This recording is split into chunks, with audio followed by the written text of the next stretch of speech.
Os capítulos 6, 7 e 8 da Carta aos Romanos são centrais na teologia do apóstolo Paulo, abordando temas como a libertação do pecado, a luta interior do cristão e a vitória na vida espiritual por meio da palavra, a inclusão pela fé do pecador juntamente com Cristo em sua morte na cruz e pela cruz.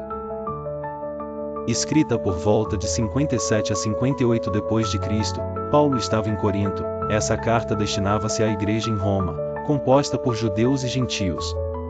Ela reflete a profundidade da doutrina cristã e foi fundamental para moldar a teologia ao longo dos séculos. Romanos 6, a libertação do pecado e a nova vida em Cristo. O apóstolo Paulo inicia o capítulo 6, abordando a união do cristão com Cristo na morte e ressurreição. Ele argumenta que o batismo simboliza essa união, e, assim como Cristo morreu e ressuscitou, os cristãos estão mortos para o pecado e vivos para Deus.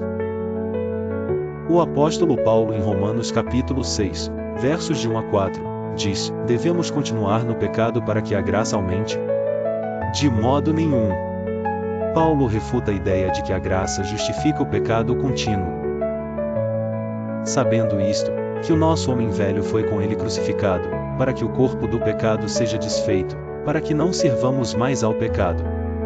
Porque aquele que está morto está justificado do pecado. Romanos 6, versos 6 e 7. O apóstolo ensina que o poder do pecado foi quebrado pela crucificação. O apóstolo Paulo continua em Romanos capítulo 6, versos de 15 a 23. Ele contrasta a escravidão ao pecado com a escravidão à justiça, explicando que a obediência a Deus conduz à santidade e à vida eterna. Em Romanos no capítulo 7, a luta interior é um tema principal na batalha entre a carne e a lei. No capítulo 7, Paulo fala da relação entre a lei e o pecado. Ele explica que a lei é boa, mas também revela o pecado humano. Romanos 7, versos de 1 a 6, Paulo utiliza a metáfora do casamento para ilustrar que os cristãos estão mortos à lei e agora pertencem a Cristo. Romanos 7, versos de 7 a 13, ele reflete sobre como a lei expõe o pecado, tornando-o ainda mais evidente.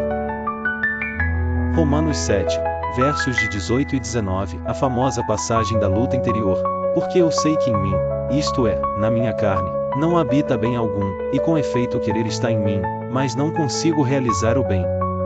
Porque não faço o bem que quero, mas o mal que não quero esse faço. Paulo descreve a tensão entre a carne, a natureza pecaminosa, e o desejo de obedecer a Deus.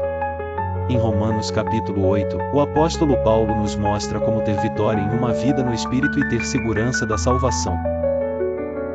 Portanto, agora nenhuma condenação há para os que estão em Cristo Jesus, que não andam segundo a carne, mas segundo o Espírito. Porque a lei do Espírito de vida, em Cristo Jesus, me livrou da lei do pecado e da morte. Porquanto o que era impossível à lei, visto como estava enferma pela carne, Deus, enviando o seu Filho em semelhança da carne do pecado, pelo pecado condenou o pecado na carne, para que a justiça da lei se cumprisse em nós, que não andamos segundo a carne, mas segundo o Espírito. Romanos 8, versos de 1 a 4. Romanos 8, versos de 5 a 11, ele contrasta a mentalidade da carne com a do Espírito, em que o Espírito Santo, pela palavra capacita o cristão a viver de forma santa e agradável a Deus. Romanos capítulo 8, versos de 18 a 25, uma visão gloriosa da futura redenção. As aflições do presente não se comparam com a glória que será revelada em nós.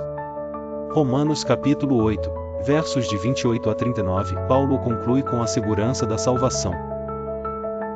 Pregadores como Martinho Lutero, de 1483 a 1546, chamou Romanos 8 de o capítulo mais importante da Bíblia e baseou sua teologia da justificação pela fé em Romanos como um todo.